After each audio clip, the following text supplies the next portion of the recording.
Good morning, good afternoon, and good evening, and welcome to No Game Schedule, the show where we talk about sports even when there are no game schedule. Took a little bit of a break there because there really was just not a lot to talk about, and also a lot of us here had some personal things to attend to, and so now that they are attended to, we will attend to week one of the NFL. I'm John Massey, joined alongside my crew, as always. It's Matt Lamsky, Caleb Bernard, and the host of It's My Turn with Anthony Hudson. Anthony Hudson, how is everybody doing today? And I'm going to leave you to answer last because it's football season, so I know how you're feeling. Caleb, how you doing down there, my man? Living one day at a It's a time. good day. The sun is shining. It's No. a good day. Son, be happy. What's up, Matt Lamsky? Over to you. I still got bush apple, so I'm doing great. He somehow has a stash of bush apple. He is neglecting to share. Matt now, for the world, will reveal his address. Go ahead, Matt. No. In case anyone's wondering. And Anthony Hudson, man, I know how you're feeling, but please put it into words how you're feeling as week one of the NFL rolls around. Yeah, man, it's a type of energy that I am just excited, and it's football season, baby. It's football season. The depression, the anxiety, all of that's gone, man. All of that left last Thursday, man. It's football season. Now it's time to put 10 to 15 weeks in a team that's going to give me misery, sorrow, and pain, and probably going to win me only 7 to 8 games, but it's happiness, and I love it, man. I love it. I really do. Most people don't know this, but Ant is actually an Atlanta Falcons fan and a Bears fan, so he gets Poor to guy. have two sets of misery every week. So pray for this man. Let's get right into it. We're going to go down the line on this schedule here, and we're going to start with Thursday Night Football, the start of the NFL season, the Dallas Cowboys versus the Philadelphia Eagles. The Eagles take this game 24-20 after a very set of odd circumstances, both the week before week one and the game itself. Cowboys Micah Parsons gets traded to the Green Bay Packers in their game against the Pittsburgh Steelers. And then the Eagles, their best defensive player, Jalen Carter, spits on Dak Prescott after the first play. Not even really, it wasn't really a play. It was a kickoff. I think it was a touchback. Very interesting game. Ends up in 24-20. Guys, what was your reaction to not only the Micah Parsons news, but then Jalen Carter, their best defensive player for the Eagles, going on in this game? Let's not get it twisted. He spit on him first. Did you see the video? Did you see? Yeah, I did saw spit the on video, Carter. but You it saw does the not video, change right? the fact that Jalen Carter spit on Dak Prescott and then he was ejected. Dak did not spit on Carter. Dak spit in the direction of Jalen Carter to Does get him thrown out. not matter. He spit. It does. No, it does. He spit. I don't care if you spit in my direction. I'm spitting at you back. That's so disrespectful. Honestly, that's one of my pet peeves. Like seeing people spit on people. That's so disgusting. Honestly, But actually, you I got wouldn't even caught. spit back. I would have caught a jab at him. I would have lied to you. I would definitely if I was Carter, I would have caught a jab at him. Like for real. But Okay, as Miles far as Garrett, the trade, relax. you said what? Okay, Miles Garrett, relax. No, He got him with his helmet. is that not disrespectful, Matt? Is it not? I'm not saying it's disrespectful, but you got to have control. Like, if he spits at you, just go sack him. Just go sack him. Send him back 30 yards. I felt That's that. what you do. I felt that. That That's makes what you sense. do. That makes sense. That makes sense. Caleb, what was your Dallas whole O-line take on sucks. this? Caleb, what was your whole take on the spit or not to spit situation? I saw the whole thing. I'm like, Jalen, man, the season just started. Like, we were all hyped for this game, and you just handicapped your team. You're more important to the Eagles than half these guys. So I was flabbergasted, but I knew the game was going to be close after that. I mean, it definitely was close. You have the two best defensive players for either team not available. One for obvious reasons, one because these spit at the other guy. But yeah, I mean, it was close and it came down to it. But at the end of the day, I was fully confident that the Eagles were going to take this one, even if Micah Parsons and Jalen Carter were on both the respective sides. I mean, pretty much that was, that was the equalizer in both sides of it, right? If the Micah Parsons was on the Cowboys and Carter was for the Eagles, it kind of probably would have been the same reaction because that levels off on both sides of the ball. Maybe the Eagles struggle a little bit more with Parsons than the opposite, but I think this would have been the result either way. It would have been a result either way. Either way, Saquon Barkley would have had a good game, which he did, and there's no stopping them as far as offensive line. I mean, I know one of the things that we were scared of, or at least I was scared of, is Lane getting injured during the offseason. I feel like that was going to be huge for them. But, I mean, like you just said, the Cowboys just lost one of the best edge rushers in the NFL. He went to the Packers. So there was no doubt that the Eagles were going to win this game, without a doubt. Now, it being that close kind of was a little bit skeptical, but no doubt they were going to win that. No, without a doubt. Moving on to a very rare NFL Friday night game. We really do not get many of these per season. In Rio de Janeiro, the Kansas City Chiefs take on the Los Angeles Chargers. And let me ask you guys this. Is this, there's one of two reasons. Is the result of this game due to the Chiefs no longer being in that championship window, or is it because Madison Beer is just giving the work to Justin Herbert? What do you think's a bigger factor in this game? Caleb, we'll go to you first. You seem like you're very opinionated on this subject, and I'm gonna let you soak that in real quick. I want to point out here, Ant is more than prepared for this show when it comes to football. He's got rosters pulled up. He has everything, and he wants to talk about the game, and then he has to hear my dumbass ask that question. Just threw me for a loop, bro. Caleb, what do you think about Madison Beer? She's a woman. Like, I don't know. I was ready to talk about football. I wonder who's in the room with him right now. But I feel like the let Chargers me rephrase the question. Let me rephrase the question. Is this game due to the Chiefs no longer being that boogeyman team that everyone's been referring to, or is it because the Chargers are finally on the up and come? The Chargers are up. They got Ladd. They have Keenan Allen now. They got rid of the Bosa, and the defense is somewhat sorted out now. So I'm hoping that they're up. But I believe so. Matt, how about you? I know you're a relatively big Chiefs fan amongst this group here. What did you see out of this game? I enjoy them. I enjoy them a lot. I'm not like if they win or lose, don't really care. I just want to see a good game. I think the Chargers are just finally picking up. I mean, that's all it is. Coaching's finally where it needs to be. Herbert's a good quarterback. I don't appreciate the Herbert disrespect. I don't think he's necessarily like a top 5 quarterback in the league, but I mean, he's definitely top 10. Like, there's no way he's not. Like, he's a good quarterback. I like him. I appreciate him.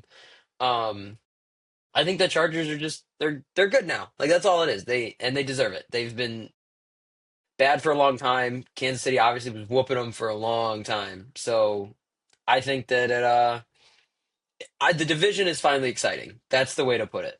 I think it's yes for both of those questions, John. I really do feel like the Chiefs are kind of on that downhill as far as their dynasty. Pacheco did not play a good game. Travis Kelce did not play up to par or play like a superstar like we normally Travis see Kelce him was as. a net negative overall, injuring his own teammates. Yeah, it's not looking. It's not. I mean, I would say the Chiefs, of course, they could still at any point can go on a run in the playoffs. So it doesn't mean to count them out, but they definitely are going lower as far as the scale as a team. And it's finally Justin Herbert's year, man. It's finally Jay Herbo. We've been waiting for a very long time. He's been putting up numbers. He's been playing good, but it's just like he has not gone to the playoffs. He's gone to the playoffs maybe one time. I'm sorry, forgive me. And it literally has just been him putting up numbers and having good seasons or having okay seasons, and just like, when are the Chargers finally going to go to the playoffs and make a deep run?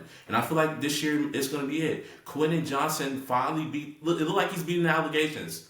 It looked like he is. I mean, that first year, Quentin Johnson was the most bashed, disrespected wide receiver or I've seen. Like, they will make memes on him every single week of him not catching the ball, of him running bad routes. And that last game against the Chiefs, he played great. Had two touchdowns, and he played an exceptional game. So I feel like they're finally getting over the hill. I really do feel like the Chargers are finally getting over the hill. And who knows, might be a new or divisional champion this year. Yeah, I agree with you on that statement, but I think we're going to have to talk about another team in that division in a couple of minutes here. But let's move on to a newer segment. We've had this segment before, but I've called this one the Anthill, and that's where we just give Anthony Hudson free reign to control this topic. The Tampa Bay Buccaneers beat the Atlanta Falcons 23-20. Ant is our resident Atlanta Falcons fan, being from the ATL himself. Go Georgia. All right. Thank you, gentlemen. Give me Alabama. Yeah, very good. And what was your Q&A. Ant? You go ahead, tell us as much as you want. Yeah, Jesus, Caleb. Go ahead and tell us as much as you want about this game. What was up with your Falcons this week? Man, check this out. Michael Penix finally has been playing exceptional football. Not even finally. He only played 4 games, which is crazy. In 4 games, he's had 6 touchdown passes. This game, he threw 27 out of 42 passes, had a 64% completion rating, 298 yards, 1 TD, 1 passing TD, and 1 running TD. And it didn't matter because at the very end of the game, 1 missed pass, did you see it? It looked like Jordan in Space Jam when he reached out and tried to dunk. It's a picture of Michael Penix reaching for the goal line, but he's like a yard short. It's just like that play, and then Young Wei Koo. Oh my goodness. No, he's Young Ho this week. I don't care. He's not Young Wei. He's Young Ho this week because there's no way this man has been missing this many kicks ever since he got injured, which is sad. But it's like, bro, it's been a whole offseason. We need the first game to beat a divisional rival who's the best team in our division, and we lost to a field goal. I mean, set us up the perfect drive, set us up in the perfect position, and Young Ho Koo missed the field goal, man. And now we're looking for new kickers. Man, because of that. Sad. Terrible. And out of curiosity, have you checked your LinkedIn or Indeed if they are actually applying? If the application for kickers is out there, would you do it and could you do it? That's my question. Oh yes, I definitely would because that man, and he is so sad because that man was a dog, bro. But we gave Bijan number 7. He's been trash ever since. I guess I don't know. I guess that 6 doesn't fit him. Moving down to the Bengals versus the Browns. Once again, the Bengals barely win a game. Question. Absolutely. Oh, go ahead. Okay, go Caleb. ahead. I didn't know if you. Caleb raised his hand in the chat. I didn't know if that was This is going to be serious or your not. stupidest question. No. Okay, so Ant, who's the most hated in ATL right now? Young Thug or Young Ho Koo? Moving on to the I told Bengals you, versus the stupid Browns. question. Who do you The think's Battle the of most hated Ohio. in Until we go to jail, Once- whoop-de-doo. Thank you all very much for joining us here. This will actually be the last time you see Caleb as we are deporting him back to Dominica. and he's born here, so we're going to figure out that paperwork.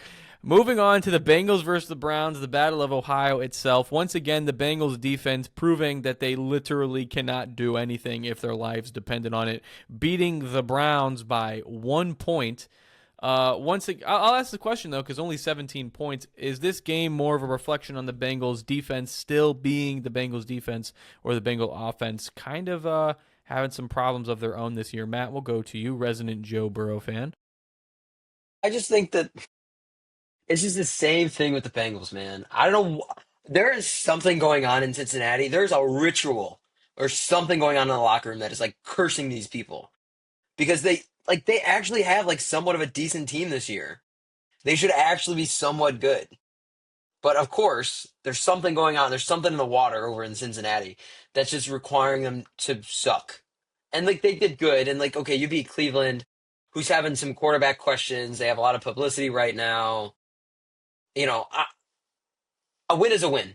Doesn't have to be pretty. A win is a win. So we'll take it how it goes. But honestly, who do they play next week in week 2? Who do they have? Let me look real quick. Jacksonville. I don't think they beat Jacksonville. Duval. I don't know about that one. Whoa. Jacksonville's I don't offense know. looked very good this week. It We're going to did. talk about it in a minute. Who did they I play? mean, with this Bengals game, a lot of the big players got neutralized. Jamar Chase, basically a non-factor. T. Higgins, basically a non-factor. So, I think it would say a lot about the Browns' defense. Do you think the Miles Garrett- safeties are that good? No, I think that front line is just that good. Because they were rocking Burrow. They were. I seen the hits. They were hitting Burrow hard. So I think that front Boy, line's good.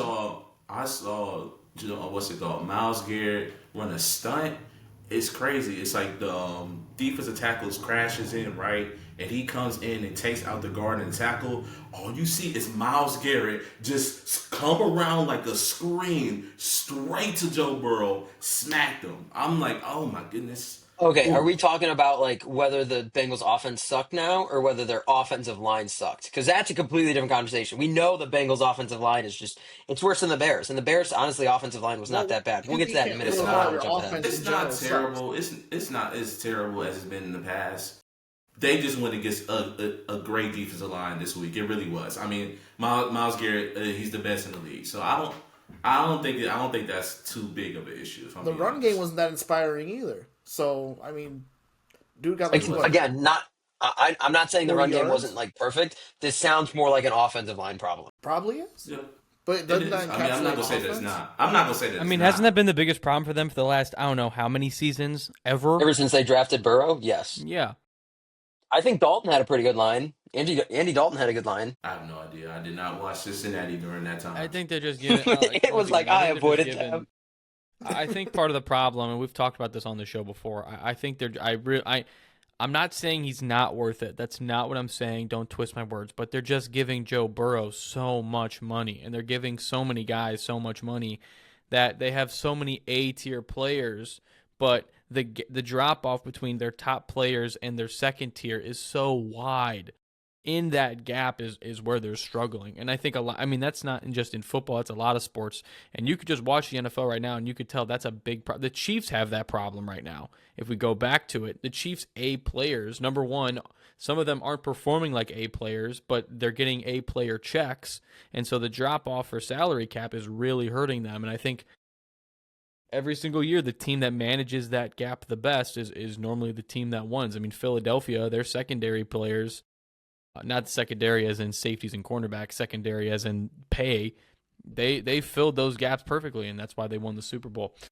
Let's move down really quickly to the Colts versus the Dolphins. What's the biggest story here? Are the Colts winning the Super Bowl or the Dolphins frauds? Those are the only two options. You have to select one or the other. Oh my goodness, the Dolphins are fries. Like the Dolphins Yeah. are in deep trouble. I mean, they didn't look terrible. Offensive issues.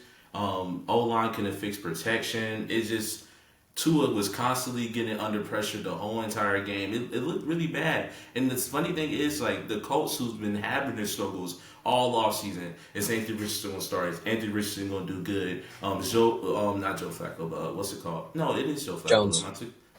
Jones. Daniel Jones gonna start. Daniel Jones actually had a pretty solid game. But with all the issues that I've been hearing with the Colts, for them to go out and beat Miami 33-8 first game, nah, that's bad, bro. That's honestly pitiful. It really is. Out of curiosity, in case anyone was wondering, I was just wondering if it was actually possible to fry dolphin, and it says it is actually illegal in many countries to eat dolphin, but it's also unsafe due to the high levels of mercury. I just looked that up. It's a fun fact for your day there. But, yeah, Caleb, down to you. I couldn't watch this game because I was at work, but I heard Daniel Jones was performing well, and I remember being in shock. Like I thought I was being pranked. Daniel Jones showing out, dropping 30 some. No, I couldn't believe it. Then I heard it was the Dolphins. I'm like, oh, yeah, Jalen Ramsey wanted out. This Tyreek's gonna leave soon. I can see it. I just don't know where. Well, wasn't he trying to leave already last teamed up. season? I swear he was was trying to trying leave at to the end of last season, and I like feel they like he had somehow trade convinced him to talks. stay. Yeah. There was something there. I don't know if it went very far, but there was something there. I do want to say the Colts look good. Yeah, they played a struggling Miami, and like I think the Mike McDaniel's experiment in Miami should be over at this point, especially if they lose Tyreek, You think so? and if they lose Tyreek and Tua's just going to keep regressing. No offense to Tua, the dude has like 4 concussions, probably still ongoing. Like I don't think it's safe for him to keep playing. Now, that's, again, whole different conversation when it comes to him. But if they lose Tyreek and Tua decides to medically retire, I think the Mike McDaniels experiment is over. I think he's still a really good coach. He'll land on his feet somewhere. but I don't think that it's going to be any good. Going on the Colts side, if Daniel Jones keeps playing the way that he's playing, they might win the division. Well, okay, I don't want to say that. They could very well make the playoffs. Probably good. And And it's one of the honestly, worst divisions in football. Not even one of. It is the worst division in football. yeah, And so and it's like pretty easy to win it if you just I put I some competent guys out there. I think that the Colts could do it, and I want to say last time they won the first game or something like that by a certain amount, they won the Super Bowl. Not saying it's gonna, oh, it's they're gonna win. No, no, no. Just saying. Apparently, there has been some similarities noticed. So, just putting it out there. When it comes to the quarterback comparisons, Tua threw 14 or had 14 passes out of 23, 114 yards. Got sacked. Oh my goodness, is that? Am I tweaking? He got pressured 13 times. Huh? Goodness, Yeah, that's what I'm saying, man. 13 He's not times. going to be able to keep maintaining that.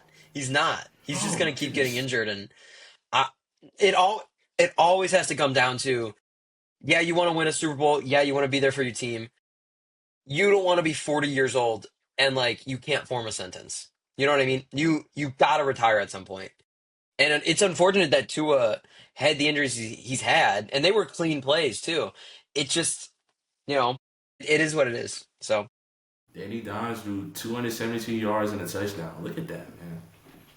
We're going to On start one side speeding is things. despair, on the other side is happiness. Look at that. Very true. We're going to start speeding things up a little bit here. Not gonna go through the rest of the games because some of them were just blatantly boring. Yeah. Once again, I am going to. If you guys remember last year, I was in an elimination pool, so every week I had to pick a team who I thought was going to win that week. If they lost, I was kicked out of the pool. Me and 7 other people last year lost in week 1 when I took the Bengals. So this year, I took the Arizona Cardinals versus the New Orleans Saints, and I gotta say, I think I'm just going to pick whatever team is playing the New Orleans Saints this year for my elimination pool, and I'm just going to win the tournament easily because, man, these guys looked bad. Honestly, but they got Spencer Rattler as their quarterback. Were we ever surprised? Like, respect. Not at all. Defense is not good. But let's go to a game we're going to talk about a little bit more in depth here. The Pittsburgh Steelers versus the New York Jets, 34 versus 32 final game. One of the better games of the week. I'm going to give this probably in my mind, this was a top 3 game of week 1. Game number 1 we're going to talk about in a little bit, and probably number 2. I mean, it's up for debate on just how you view football, but this was easily one of the best games of the weekend. The Aaron Rodgers revenge tour, the Justin Fields, hey, you should have kept me tour. So much talk around both of these teams, and finally we got to see it out there.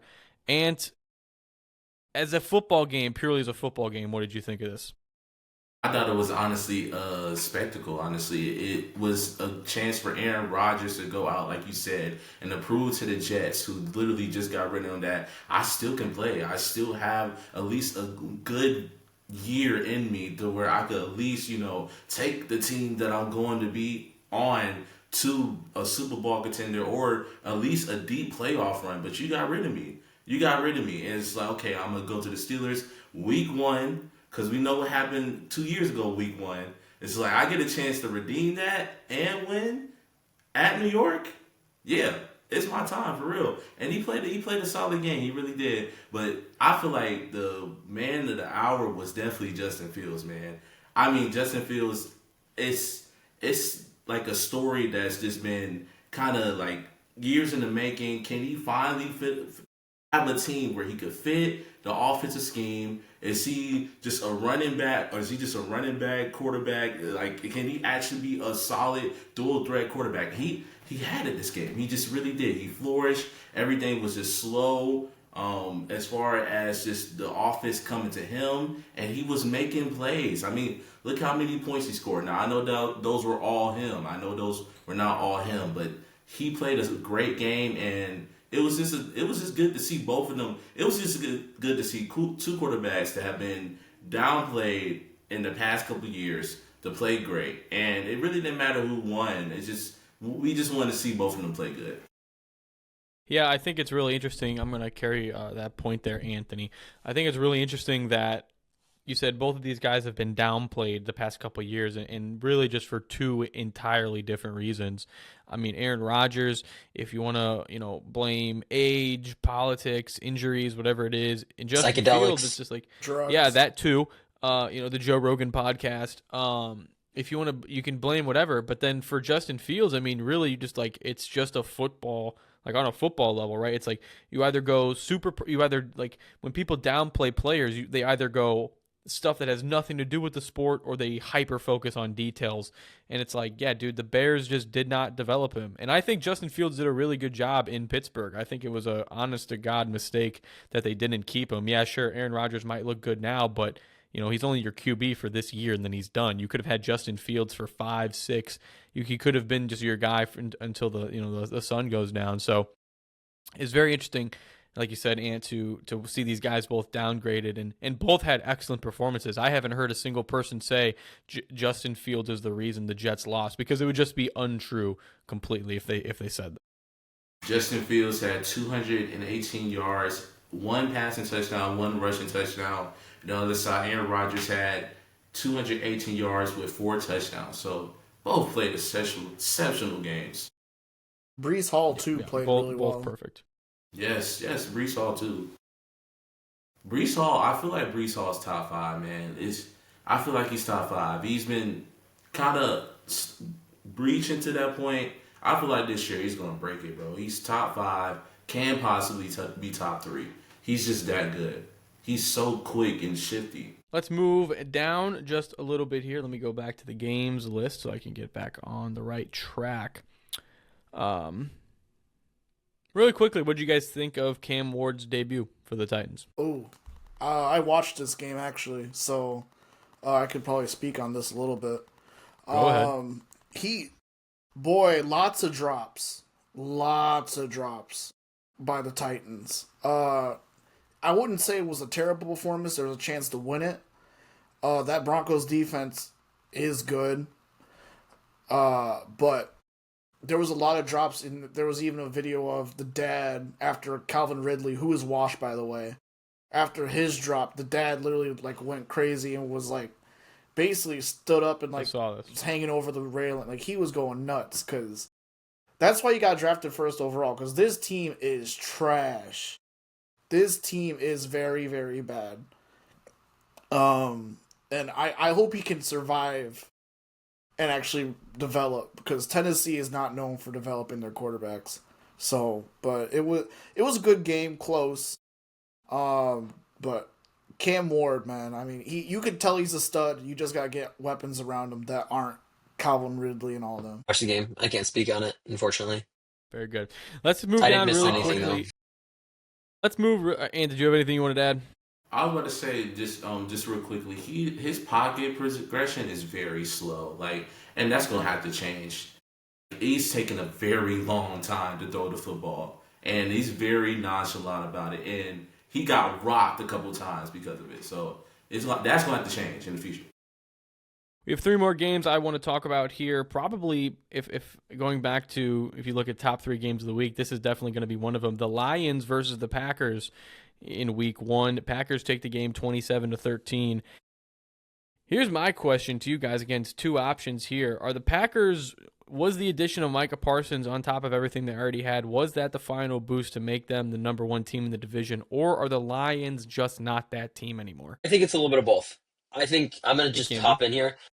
Micah Parsons is never a bad addition. He got a good contract that he wanted. I do think, obviously, Ben Johnson left. He was a big help. They also, I don't think Ben Johnson is the reason they're not going to do as good. He's not the defining factor. The defining factor is their center. He was an all-pro, all-guard center. All-pro center, and he was amazing. I'm spacing on his name just because he's a Detroit player. I don't give a shit. But, you lose a guy like that, you're just not going to do good. He lost, I think, didn't Campbell lose all his coordinators too? He lost both his coordinators. He's lost all 3, didn't he? I know he lost his offensive at least, because we have him now. I think he lost offensive as well. I saw that. He lost the defensive? Yeah, I didn't know if he lost Aaron special Glenn, teams or not. Aaron Glenn left. He went to the Jets. Yep. He's got 2 new coordinators.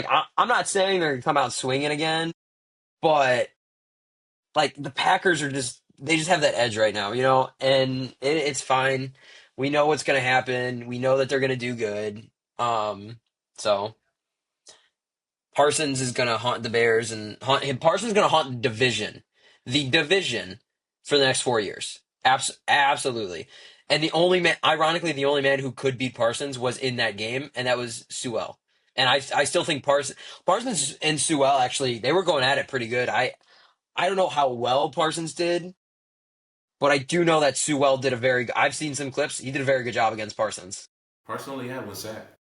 Yeah, Yeah, like one of the many things I took away from the Bears game, and we're going to talk about it in a couple of minutes here, was one of the things I took away was not only Caleb Williams, but I was watching the game and I'm like, Caleb Williams and JJ McCarthy are going to be cut in half several times this year because they got to play them twice, and they are both going to get cut in half. I think JJ McCarthy more because the Bears' offensive line is a little bit more seasoned than what the Vikings have right now, but you can't stop Micah Parsons. But I watched a good amount of this game. I thought it was very entertaining. First of all, Micah Parsons having a sack on what looked like a Matt Stafford who was running in fucking slow motion, I thought was very entertaining. And welcome to the NFC North. Am I happy with it? Not at all. But this was a pretty good game.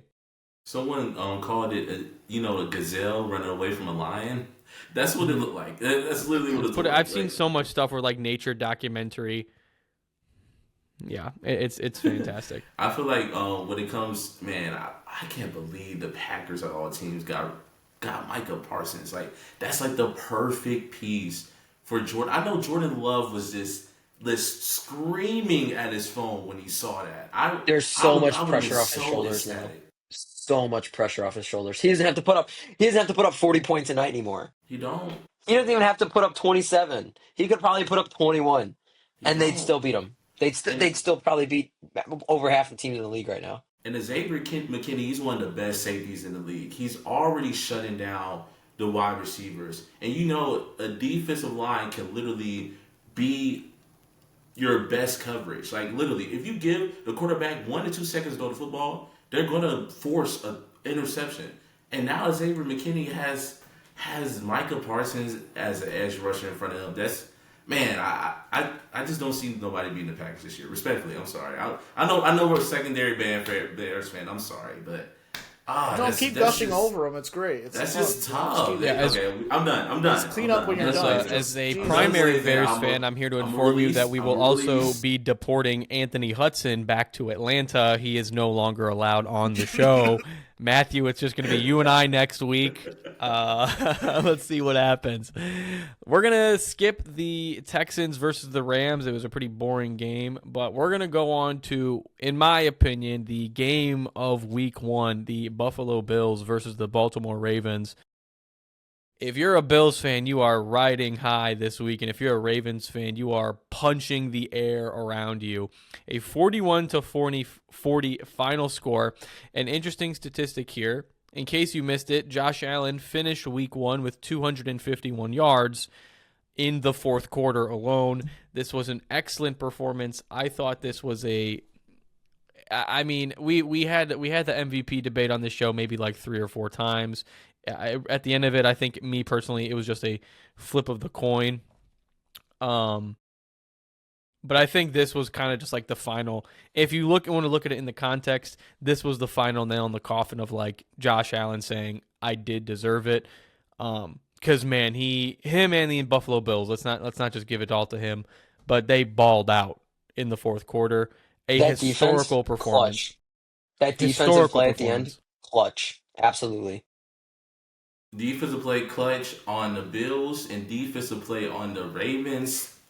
Terrible. Oh my goodness. I've never seen worse secondary play ever in my life. There's no reason why that last drive down the field, I think it was 2 chunk plays, like 20, 30 yards. And I'm just sitting there like, you're up by like 2 scores. How is the secondary this bad? It's 3 minutes and 53 seconds left. They're up by 3 scores, and they allow it. It looked like Candyland out there. I'm sorry, and shout out to Josh Allen because it's all Josh Allen. It's all the Bills and their exceptional offensive play. But Ravens, Come on, dude. Like, that is terrible. Like, there's no reason why Lamar Jackson should put up 40 points and still lose a game. That's crazy. And then on the other hand, I feel like the Bills, the biggest thing for them was James Cook, man. James Cook was like being, I don't know, I'm trying to think of a word to say. Like, he was just being an enforcer, keeping them in the game. And Josh Allen's just that dude, bro. He's just that dude. Like, late in the clutch, he got it, man. He in terms of rushing, James Cook, who just had a massive contract extension, had 44 rushing yards and 1 touchdown, as well as 58 yards receiving out of 5 targets. So, I mean, you really cannot ask much more. Also, man, you got to give a shout out to Bills general management. Keon Coleman, 112 yards, 1 touchdown, 11 targets. Man, they picked good with that kid. They picked good with that kid. King Henry, though. I can't believe it. King Henry went crazy. You said who? King Henry went crazy, though.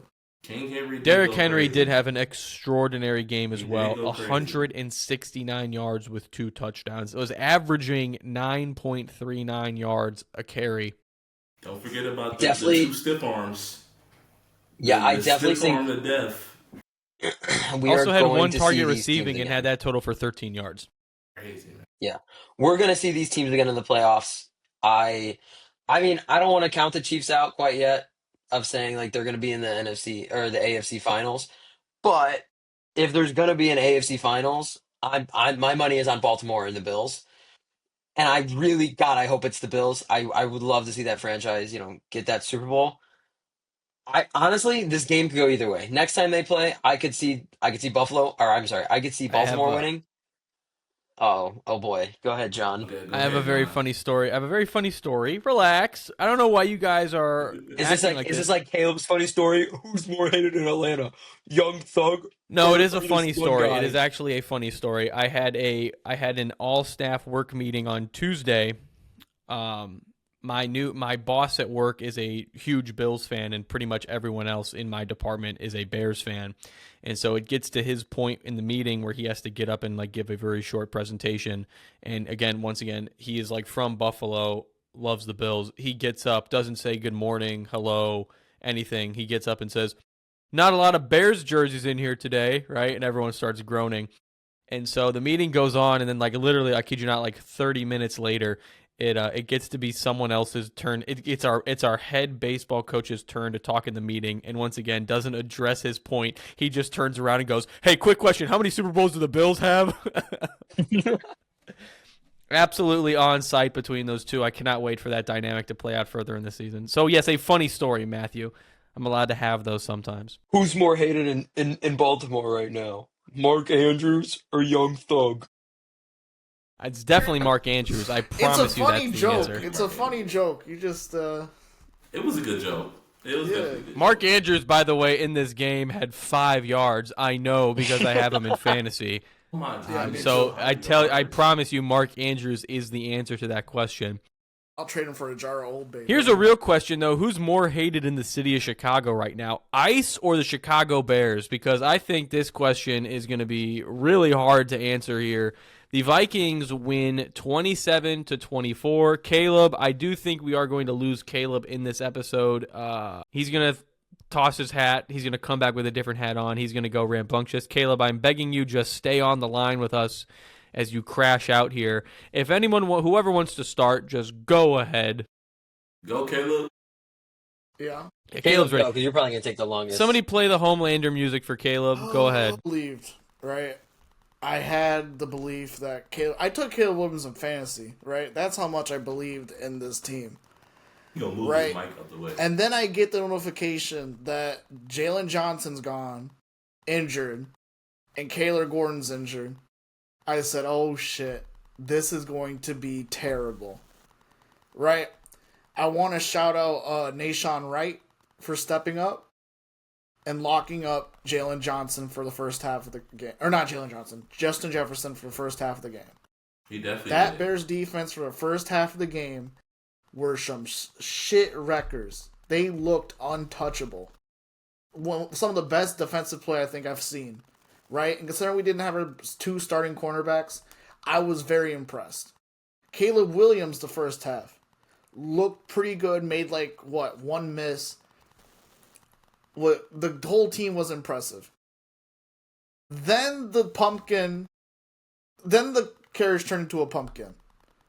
6-7 straight drives without any points, no touchdowns, no field goals, just straight punts. 6-7. The Vikings figured out the code especially after Wright. Or are you gonna make a TikTok out of that or what? But anyway, so JJ McCarthy figured out the defense. Nashawn Wright got hurt, and that's when the wheels came off for the Bears. The defensive line couldn't touch anybody, and the Vikings just poured it on. And I just couldn't believe it. What I seen. Like, the only reason I made it through this week is because Manchester United did not play soccer this week. That's the only reason I got through this week.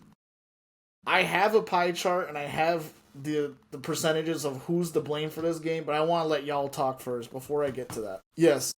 Because we're going to take some time on this, Anthony. Go ahead. It definitely seemed like Caleb Williams is not adjusted to, is it Ben? Am I okay? He's just not adjusted to his office yet. That's what I feel like. And I'm sorry to take the blame on Caleb. I really sugarcoat Caleb a lot, if I'm being honest, but I just don't think he's got into the offensive system yet, because there's no way. That was the greatest first drive I've seen in a long time, y'all. That first drive had the city of Chicago like putting up 2025 to 2026 Super Bowl champion Raptors, like the banners. I'm gonna say Bears hadn't scored on a first drive in like 16 games. The stat was. Bro, that was the first time in so long they've done it. He completed his first 10 passes. I think he was. I look at the on the screen. He was 10 out of 11. He was cooking. 81% completion, and then he still had 210 yards. Yes, he still had 210 yards and a pass touchdown. It's just the scheme is just not there yet. It's so weird because it's like the Vikings have a solid defense. They have a solid defense, but for them to have multiple drives where it's 3 and out, 3 and out, 3 and out after an amazing drive like that, it's just he's not accustomed to the system yet. He's just not, and that's good, because if that's the problems that we have as Bears fans, then that's cool. That just means that he's going to get accustomed to it by at least week 4, week 5. He's going to get accustomed to it. So that's cool, man. It's really bad because it's like that's the first game. We wanted to have a good going for the rest of the season, but that's cool. Like, if that's the problem we have, that's cool, man. Yeah, I have not been like Caleb Williams' number one fan. I really just haven't. And part of that's been just my own fault of just like comparing him to literally every other quarterback in his draft class and being like, yo, 2 of these guys went to the playoffs last year. And Ant, I do agree with you. I mean, the biggest problem with the Bears, number one, was just injuries on defense, and I'm going to agree with Caleb. Even the reserve guys did, and it literally did as good of a job as they possibly could do. Justin Jefferson did not have a Justin Jefferson game, and you have to give Wright a huge round of applause for locking him up for a majority of the contest. So defense being injured, obviously, if you have your starters, probably the game doesn't even get to that point, right? But Caleb Williams not being prepared with like the offensive scheme, yeah, of course it's going to happen. I just personally think, I don't think Ben Johnson had a good game. I really don't. I mean, you look at some of the decisions that the Bears made offensively, it's like that's not Caleb Williams, right? Now, I think Caleb Williams, his biggest fault is he does not know how to judge what kind of pass to throw. He has no idea if he should throw an absolute missile into a guy or if he should put a floater over the top. He is terrible at judging what kind of pass he should be throwing. Matthew found that very funny. He was throwing piss missiles at these guys 10 yards in front of him. I mean, dude, he has a sensational arm. Chugging them. It's great arm. Like, it's coming out of a shotgun. He has a sensational arm. He just doesn't know how to use it correctly. But you look at some of these things that the Bears are doing. Let's put Cairo Santos out there to kick a 52-yard field goal. That ultimately was the game. You should have just, because it's a turnover on downs from the spot he kicked it at, and they just marched up the field. They were already in field goal territory on the turnover. But if you punt that, you have Torrey Taylor put it through the end zone. You have to put him back on the 20, 25 or whatever, and then it becomes a little bit more difficult, and you waste more time. Some of the coach, because he's the offensive coordinator, right? Once again, I think if I was Roger Goodell, number one, I would stop being an asshole. Number two, I would ban screen passes from the NFL because they work once every 45 times, and they only work when the guy you're throwing it to is literally just your star running back and not even a receiver. And so, like you're talking about screen passes from our own 20. We're going for it on fourth down. I know Ben Johnson is coming from that Detroit Lions, mentality where it's like, hey, we want to go for it on fourth down during the regular season as many times as we can so we can be prepared for the postseason. I get that completely. However, us as a Bears organization right now, they're not ready to be in the postseason, period. So how about we focus on getting to that spot first before we figure out what we're going to do when we get there. I think it was a bad outing for a lot of people. And I would like it to be something we just walk away from. But once again, just as a Bears fan, I'm just like, yeah, that's the Bears. We're going to get our hopes up incredibly high with absolutely zero backing to it without seeing the product. Like, we got so hyped for the Ben Johnson experience with Caleb Williams and all these things without ever actually seeing it. And finally we get to see it. And it's like, okay, are we now going to absolutely tank, or are we going to have an increase? So just waiting for week 2 at this point. And that's what a good coach always does. A good coach will adjust to that. They realize that I don't have David Montgomery and Gibbs to throw a screen pass. I don't have the fastest running back in dang near the whole entire league to throw screen passes to. I have DeAndre Swift. That's not going to fit him. The next couple of weeks, we adjust to that. We're not going to run as many screen passes. We're going to find Loveland or find our stud wide receiver, rookie wide receiver, Luther Burden, and find ways for them to get implemented the ball more. So a coach would adjust to that. And I feel like Ben got it, man. I feel like he got it. But I really feel like Caleb was not into that scheme. It's just like, I don't know. It's like, you ever study for the test and like you study like maybe like the first maybe like 5 questions or so, and you got the first 5 questions, but it's like, there's 30 questions to the test. Like, that's what it looked like. I'm sorry, that's what it looked like. Like, you got the first 5 questions right, but yeah, that first drive looked amazing. Afterwards, I definitely saw improvements. They're a completely different team than last year. I saw improvements. I liked what I saw. Caleb, man, dude, he just kept overthrowing, underthrowing. Yep. He was not leading his targets. Like, that was the biggest thing I saw from Caleb. His pocket presence, great. He was moving around the pocket. He was evading sacks. The offensive line, fast, fantastic. Fantastic. There was this one specific play that I was watching. I think I was at B-Dubs, or I was watching it on my phone or something. And, this guy is coming through. Like, one of the edge rushers is coming through.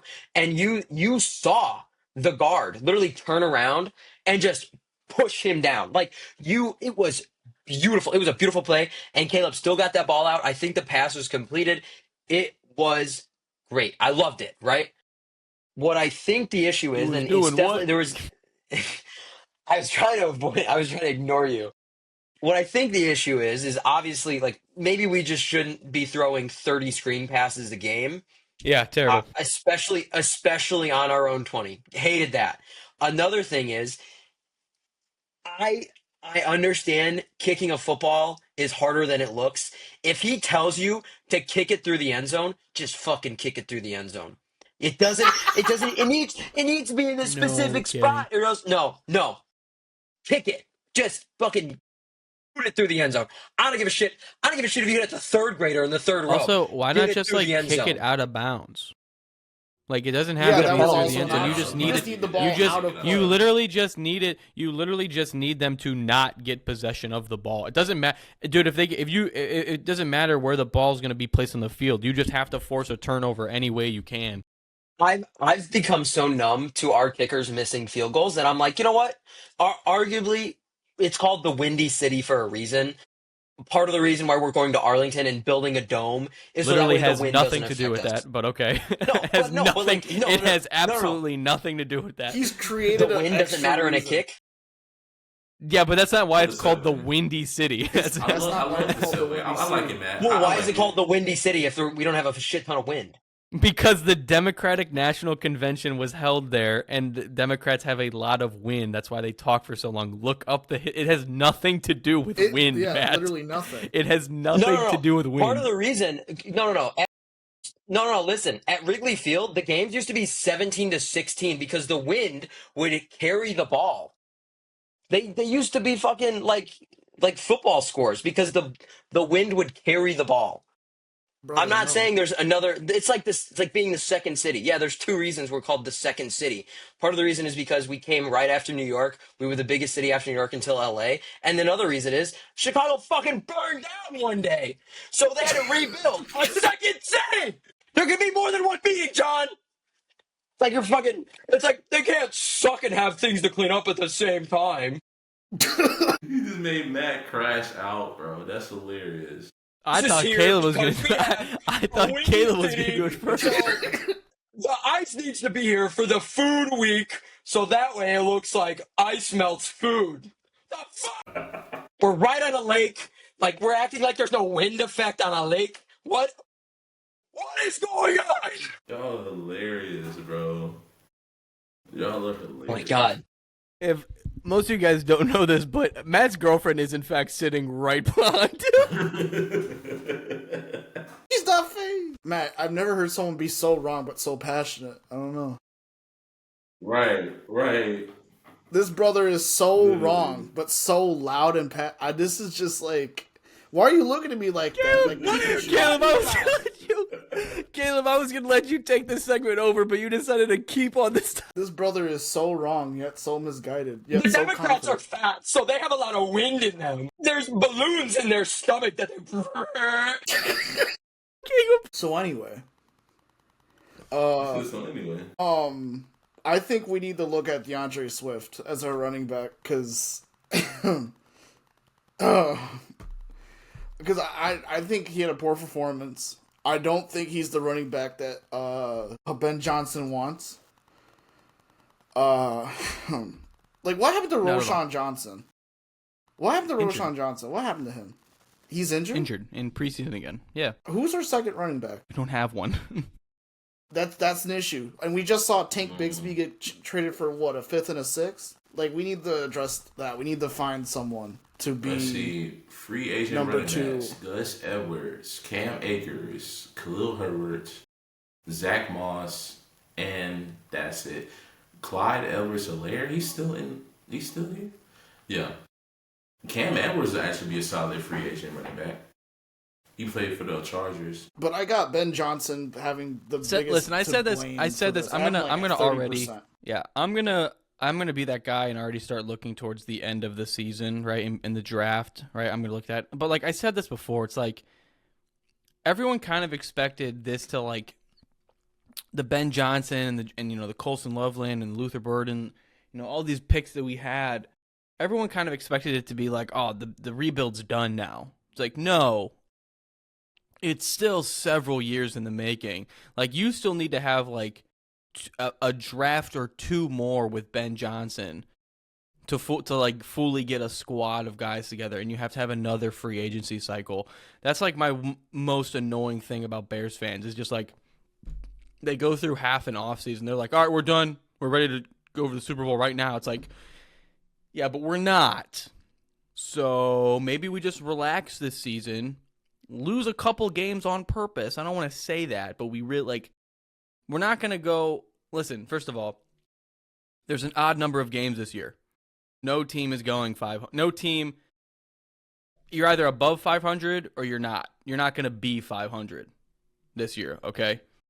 So it's like, the Bears got a tough schedule. Hey, Jeremiah Love, what do you think you look like in a Bears jersey? That's what I'm thinking. I don't know about win as many games as you can. Like for real, I win as many. Games No, that's as you can, okay. man. Let me back up. That's a crazy statement for me. But what I'm saying is, let's not act like the rebuild is over with and we should just be competing for championships. That's not going to happen. Yeah, 100%. This team has no 100%. problem Agree with losing that. games on purpose. We don't need to try to lose. We'll lose them. I promise you that. Matt is still mentally distraught. I think he used all of his energy that he had on that one. Let's check in with our lead hot air correspondent, Matt Lamsky. How you doing, Matt? Like, you guys just don't understand. I understand what you guys are saying. Like, the politicians, whatever, they're blowing hot wind out of their ass. Whatever, right? Yeah, that's the You also story. have to take into account the fact that at Wrigley Field, the scores literally used to be 16-17 because the wind would take the ball. You guys have been to fucking Chicago, right? Walk down like Michigan Ave and like the tall buildings, like the dude, it's just blowing wind. You're getting blown away. Wind's Like, not I don't- only Whoa! restricted. You gotta to pay for Chicago, that? Though. It's windy everywhere. Do you think I just mean wind comes from Chicago, you absolute dumbass? No, wind is not exclusive to Chicago. But the architects did not take it in effect the wind from the. So yeah, it gets a little windy. How are we still on this, bro? I don't understand. I prodded him to talk about it again. Dude, That's you think our hilarious. kicker is just like, fuck it, go that way? Bro, his audio goes He down doesn't every always time have he control. yells. Let's quickly look at week 2, and if there's let's talk about some games we're excited for. I think Thursday night football, it's gonna come by the time this episode comes out. That means it's gonna come out tonight. I think Commanders versus Packers is going to be the game of the week. I think this is going to be a really good game on both sides. Kansas of the ball. Philly is next week too. Yeah, Kansas Philly is next week. But that being said, Chiefs are just like, I think Worthy's out. They're discombobulated from. They're going to be they're going to travel in from like the Dominican Republic or something. I don't know wherever it is they're coming from. I'm giving this one to the Eagles, but I do think that Commanders Packers is the game of the week. New York Dallas game of the week. Cowboys lose Jackson that. Dart. Mark my words. Cowboys lose that just for the memes. Jackson Dart's gonna come in and dude, tickets are almost $35. Oh my goodness! Wow. It would cost me more to get a flight to Dallas than it would to get a football ticket. You could walk. Oh my god. If you Do started, you think not you the could maybe Chargers. maybe Matt, maybe you could go to Chicago with like a big kite and it could just like carry I you all the could. way to Dallas. I could. Don't forget you got the Chargers versus the Raiders. Why are they playing at 9 p.m. West Coast. It's that West Coast time. Monday? Oh, God. Well, there's two Monday night games. Kind of crazy. Yeah. Like I said, Chargers are looking to be on top of the division. They beat the Raiders, man. That's a good showing for them. They're 2-0. Because They're 2-0 on top of the division. Yeah, Geno Smith played a good game too last week, so that's gonna be a good game. But that's going to do it for this episode of No Game Schedule. We will be back next week, hopefully a little bit earlier this time. We were going to record yesterday, had to stop that really quickly, but going to be back with week 2, and we're going to see you all then. So from myself, Anthony Hudson, Caleb Bernard, and Matt Lamsky, we thank you very much for watching or listening, wherever it is you're joining us from. And as always, Matthew. Podcast out.